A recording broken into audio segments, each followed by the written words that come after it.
autre pays européen et même au monde, il n'existe d'organisme comme celui-là.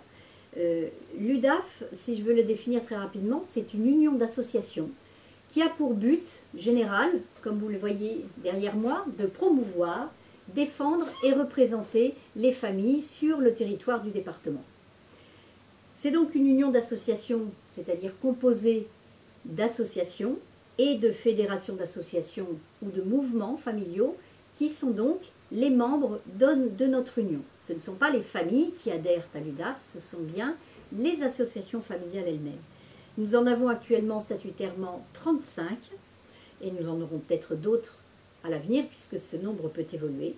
Nous avons également des membres dits associés qui sont des associations qui ont une activité proche des familles mais dont les statuts ou un certain nombre de dispositions les empêchent d'être déclarées associations familiales dans les termes qui sont ceux du Code de l'action sociale et des familles, puisque cette catégorie d'associations familiales est très définie avec beaucoup de précision dans le Code de l'action sociale et des familles.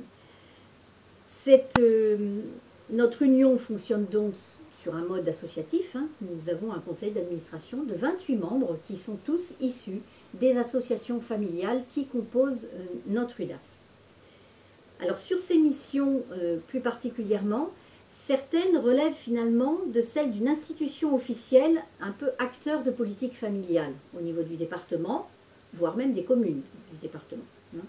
Donner avis au pouvoir public et leur proposer des mesures conformes aux intérêts matériels et moraux des familles, c'est bien cela qui constitue ce que l'on appelle une politique familiale départementale. Tout ce qui peut faire avancer la cause des familles, permettre aux familles d'être soutenues, d'être reconnues, d'être accompagnées, constitue cette politique familiale départementale, que nous pouvons donc mettre en œuvre avec les élus, grâce aux élus, en leur proposant des mesures, ou au contraire en relayant des mesures prises au niveau national.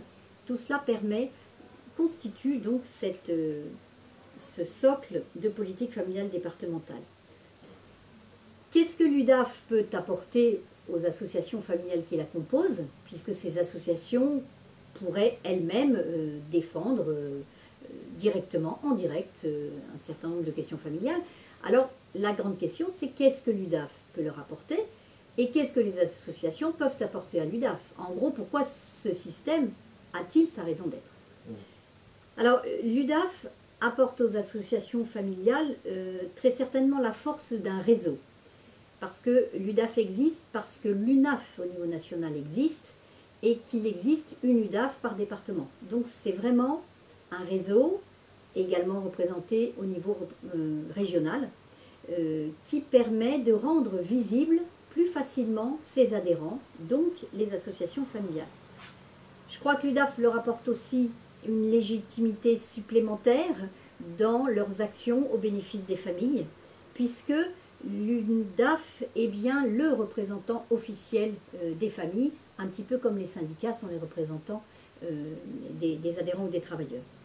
L'UDAF aussi, plus pragmatiquement parlant, peut apporter un soutien documentaire ou logistique aux associations pour l'organisation de leurs manifestations ou bien pour défendre tel ou tel dossier auprès d'une personnalité politique, d'un élu ou bien d'un partenaire éventuel.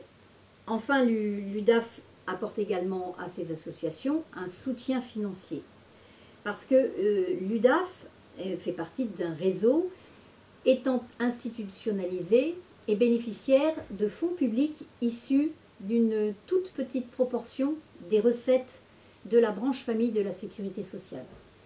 Ces recettes sont donc redistribuées, réparties entre l'UNAF et les UDAF, donc l'UDAF du Var, répartit le montant de ce fonds spécial entre les associations qui sont agréées en son sein. Ainsi, les associations bénéficient pour leurs actions de terrain, pour leur reconnaissance de l'action au profit des familles, d'une petite part de financement public. Quant à ce que les associations familiales peuvent apporter à l'UDAF, incontestablement, la variété des associations enrichit considérablement la réflexion que peut avoir l'UDAF sur certaines questions de politique familiale ou bien de faits de société qui intéressent les familles. Ça va être le logement, mais une association du domaine du handicap va permettre de faire intégrer dans la réflexion de l'UDAF les questions liées au handicap, par exemple. Les associations liées au monde de l'adoption, de la même façon, seront attentives à enrichir l'UDAF sur les spécificités des familles adoptantes, par exemple. Donc c'est cet enrichissement mutuel qui permet une réflexion qui va plus loin, et puis les associations familiales apportent également, là c'est statutaire, une cotisation elle-même à l'UDAF.